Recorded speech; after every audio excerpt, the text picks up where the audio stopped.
So you're looking for a quick bodyweight at-home workout then, eh? Well, stay tuned my friend, because in today's video I'm going to give you a full body routine that'll help you achieve exactly that.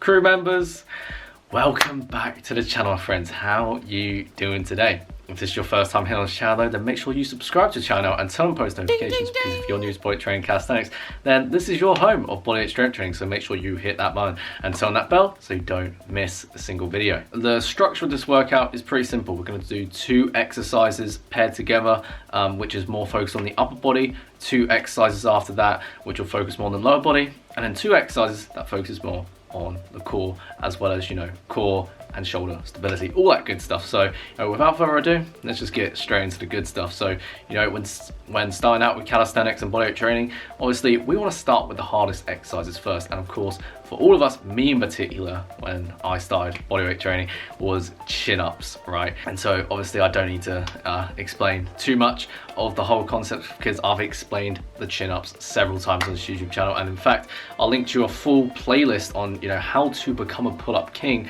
where you can go from 0 reps to 10 and beyond in this card right here, which you can check out. But obviously with chin-ups, of course, if we want to get the full gains out of the exercise, we want to make sure we're doing it with a full range of motion. So I'm talking about pulling all the way up until your clavicle reaches the bar, and then coming down to the point where your elbows are straight. Does that make sense? Awesome. And then of course, when it comes to chin-ups, because it's something I really struggled with myself, particularly when doing this strictly, like lowering down over 2 seconds rather than just letting your body weight drop down.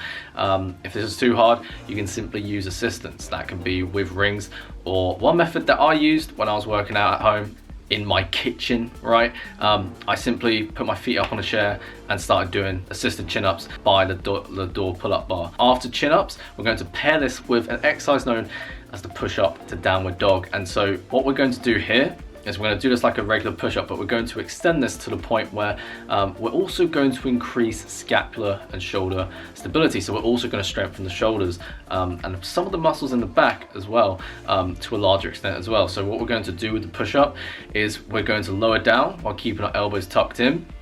And as we press up back to starting position, we're also going to pull back slightly to the point where our ears come towards our shoulders, so it's more overhead into what's known as a downward dog position.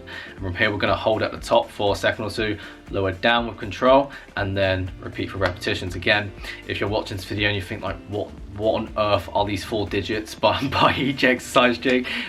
Pretty much in this example, the push-up is, I'm pretty sure it will be a 2-0-1-0 tempo, which basically means is that we lower down into the push-up over 2 seconds, we press up with force, which is usually over 1 second, and we complete the range of motion, and then we simply repeat from there. I'll either link up here a card or down in the description below, basically a video I've already made in regards to rep tempo with calisthenics. Is this making sense? Awesome. So after we've done the upper body, we're going to move on to the lower body, and what we're going to do here is we're going to do archer squats. I'm really focusing on that time under tension. So you want to get into a pretty wide stance, way wide and then shoulder width apart, and you're going to lower over to one side, one leg, while keeping the other leg straight, right?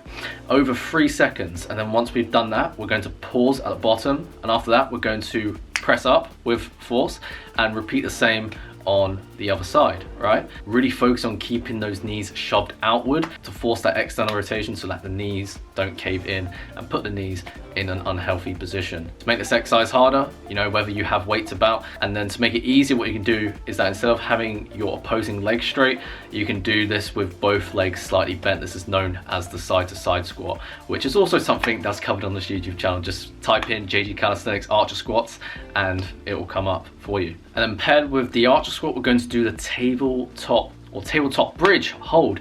And so what we're going to do is that we're going to get ourselves into a tabletop position, as the name suggests, and simply hold for time. This is an isometric exercise where, of course, we're staying in one position. However, because of course there's resistance and tension, the exercise can become pretty damn challenging, and you really want to focus on externally rotating those shoulders so that you keep the shoulders in a strong and healthy position, and really focus on pulling up squeezing those glutes and really pulling those shoulder blades together, so you can really focus on, you know, maintaining good proper form standards so you can make the most gains from this exercise. With this exercise, there's two ways you can do this. You can do this with your legs straight, which is slightly harder, or with your legs bent, which is slightly easier. The key is to really focus on pulling upward with all the muscles in the back side of your body, so that really you can actually make this really challenging, so you know all the muscles in the back side of your body can grow bigger and stronger over time. Last but not least, focusing on some core stability, we're going to do leg raises, and this is also a great way when we do ab training correctly, right? We get far more than just training the abs, right? This is also great for building hip flexor strength, as well as some strength as well in the quads and other muscles in the legs and the core as a whole, right?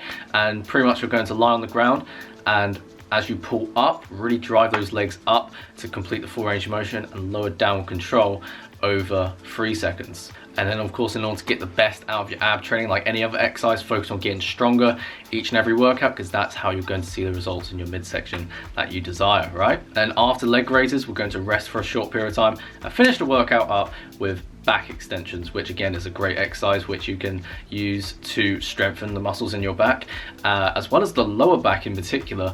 And you can really do this depending on your setup. So if you have somewhere where you can anchor your ankles under, right, then of course that's great, and you shouldn't really have any problem with this exercise. But at the same time, of course, if you know you don't have anywhere strong and sturdy to really anchor your ankles under, such as, you know, if like myself, you're working out in the comfort of your own home, what you can do is that you can you can put some shoes on and place your feet by, you know, a strong and sturdy object such as a wall. And what you want to do here is make sure there's as minimal friction as possible, so that you can ultimately really focus on strengthening the back rather than having to adjust yourself every repetition, right?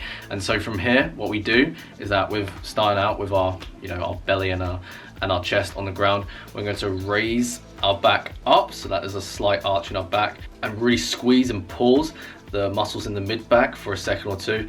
Really feel that contraction in all the muscles in the back side of your body, whilst keeping your feet, you know, fixed against whatever it is they're anchored under or to the side of, if you're doing this by a wall, right? And lower downward control, and then repeat for repetitions. And with these 6 exercises, what you can do is structure it into a full body routine, as I'm highlighting over right here.